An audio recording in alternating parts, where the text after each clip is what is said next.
When Walter and I visited my husband's parents, his mom came to pick us up from the airport. She said I couldn't ride in the car, so I had to walk home.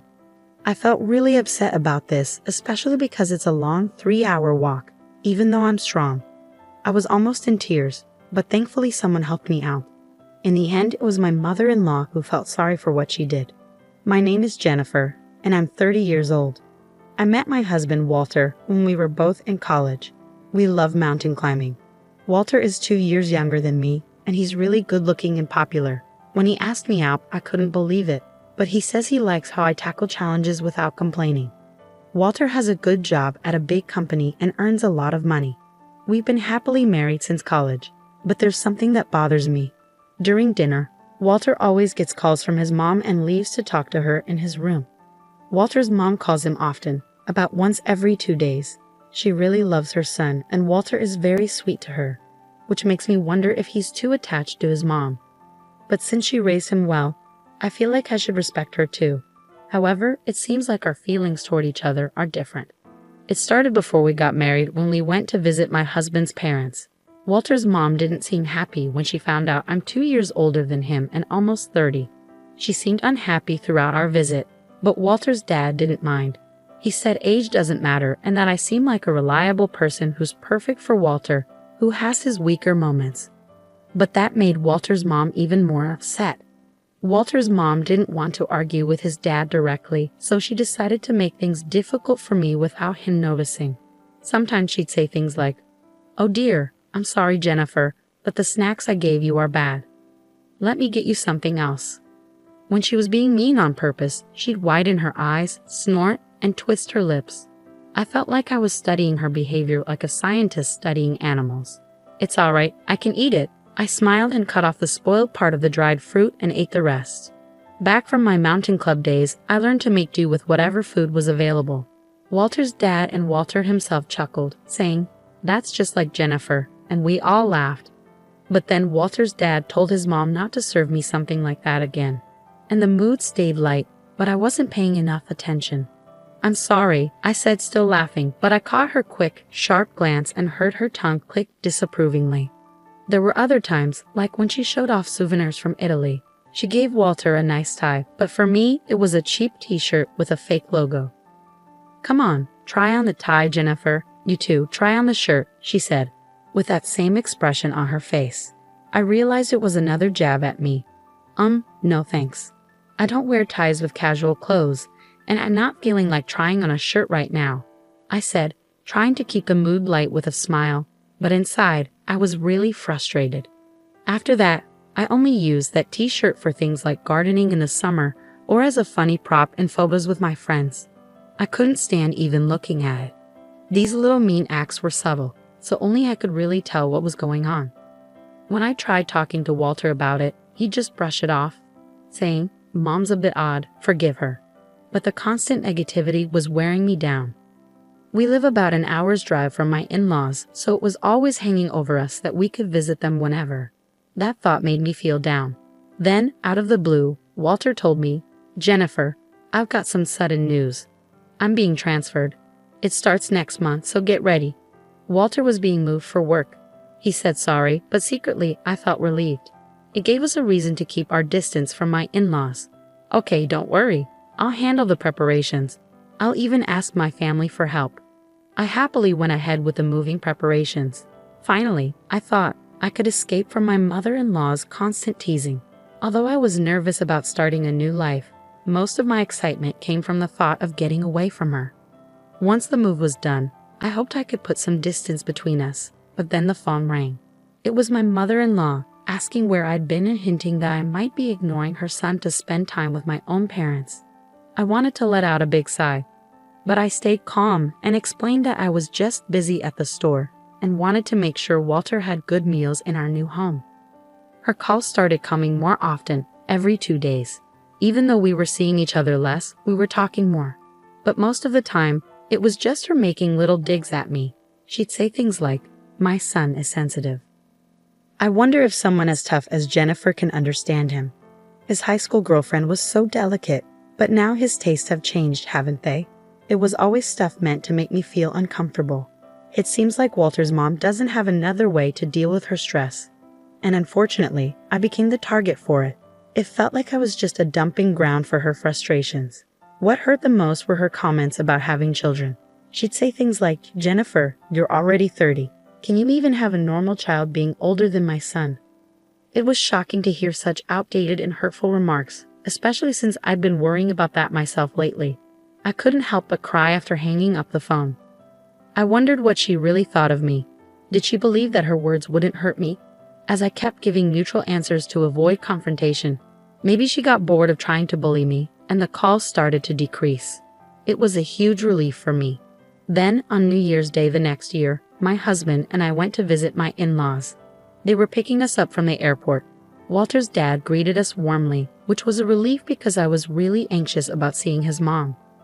His friendliness made me feel better. We exchanged New Year's greetings, and despite my worries, it seemed like things might be okay.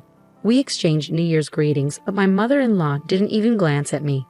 Maybe she was upset about my distant response to her constant calls. Our relationship was strained, and I was trying to figure out how to handle it. "Were you tired from the trip? How about we grab a coffee at the airport cafe?" Walter's dad suggested, oblivious to the tension between his wife and me. "Sounds good. Isn't there a cafe on the second floor?" Walter replied cheerfully, and we made our way to a cafe inside the airport. "Should I drive us home?" Walter offered. "No, I'm still comfortable driving," his mother replied curtly. While the men chatted away, my mother-in-law and I sat in silence. "Excuse me, I need to use the restroom," I said after placing my order, and I stood up from the table. "Oh, I think I'll go too," my mother-in-law said, getting up to follow me. I had a sinking feeling about this.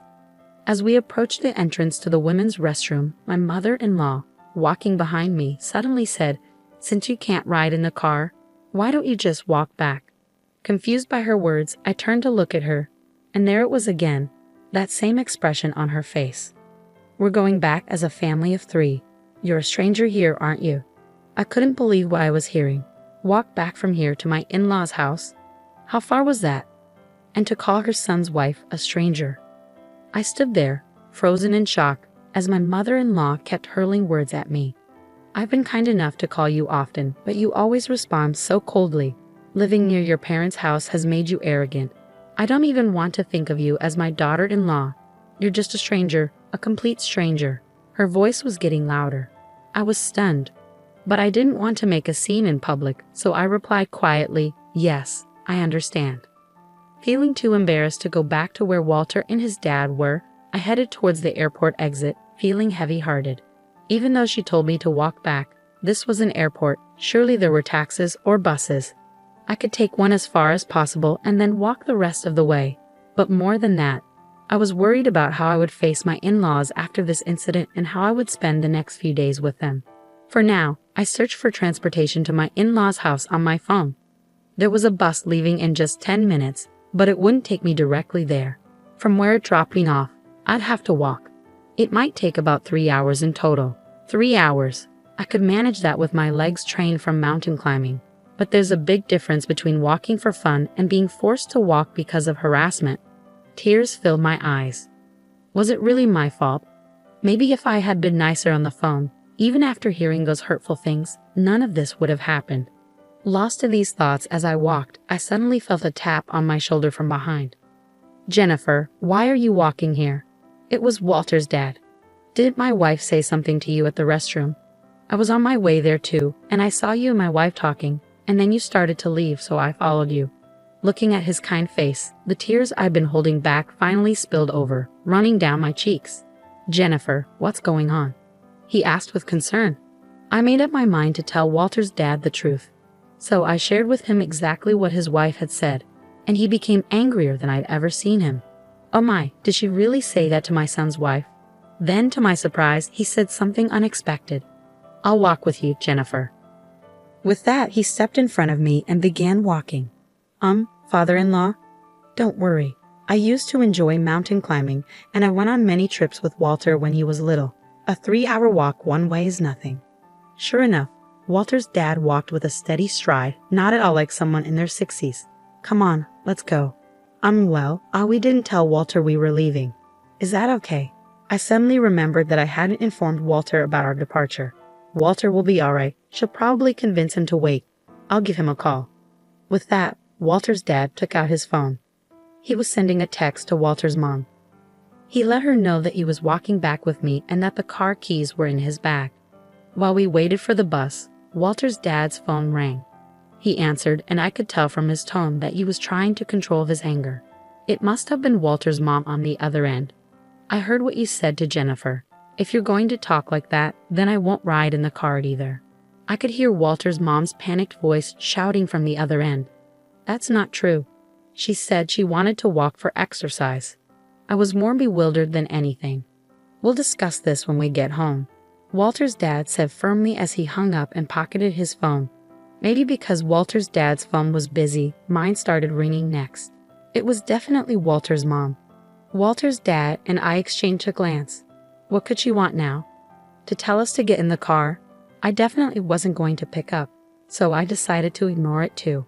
Father-in-law and I quietly boarded the bus and continued our walk after getting off. This way is a shortcut. There's a slope here for a while. But let's do our best, he said, occasionally offering advice as we walked. It almost felt like we were climbing a mountain together, but I hadn't planned on walking so much today, and I was just wearing regular boots. Father-in-law had on leather shoes. This is going to be tough on our feet, I thought to myself, but I only asked once. Father-in-law, are your feet okay? Won't walking for a long time in those shoes hurt them? He glanced at my feet and squinted. Looks like we're in the same boat. It's unbelievable that she would make a woman walk so far in those shoes. We both thought about calling a taxi, but neither of us said anything, wanting to defy Walter's mom. But Jennifer, you're strong. You're walking such a long distance without complaining. I bet that's what attracted Walter to you, he said, making me feel a little better. After a long walk, we kept going, stopping at a grocery store to buy drinks from vending machines to stay hydrated. About 3 hours later, as the sun started to set, we finally reached my in-laws' house. Their car was parked out front. Mother-in-law and Walter must be inside. We're back, Father-in-law announced as he opened the front door, and Walter rushed over. Jennifer, I was so worried. What happened? Why did you suddenly decide to walk back for exercise? Did Mom say something? No, that's not it. Mom told Jennifer to walk back, Father-in-law explained, looking understandably exhausted as he took a seat near the entrance. Mother-in-law, who had just come out of the living room, looked shocked and pale. No, that's not true. It's not what happened. It seems there's been a misunderstanding. What misunderstanding? I couldn't stay silent any longer. You said, since you can't ride in the car, why don't you walk back? Didn't you? I stated plainly. I despise lying, and this situation reminded me of my mountain climbing club days. A 3-hour walk one way was good exercise. Walter glanced at his mother. He knows I'm not the type to lie, I added. The eyes of Walter, his father, and I were all fixed on mother-in-law. What, you believe this woman over me? You're choosing her over your family? She's just a stranger, isn't she? Mother-in-law screamed. So I wasn't allowed in the car because I'm a stranger, I said quietly. Mom, I can't believe you would say something like that. Jennifer is an important part of my family. I wanted you to feel the same way, Walter said, his fist clenched, his hand trembling with anger. If you're going to treat Jennifer like this, I'm done with you, Mom. I won't answer your calls anymore. Don't contact Jennifer either, Walter declared, taking my hand firmly. Let's go. Walter, wait, but Walter slammed the door shut, and without a backward glance, he took my hand and we started walking. A year later. Hey Jennifer, Walter, come check out this view. It's amazing up here. Walter, his father, and I were out mountain climbing together.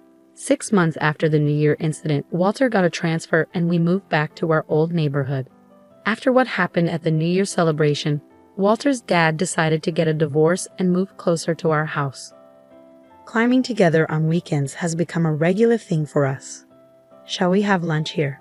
At the summit, we eagerly began preparing our meal. As we worked, Father-in-law started talking. Mom went on a spending spree after the divorce.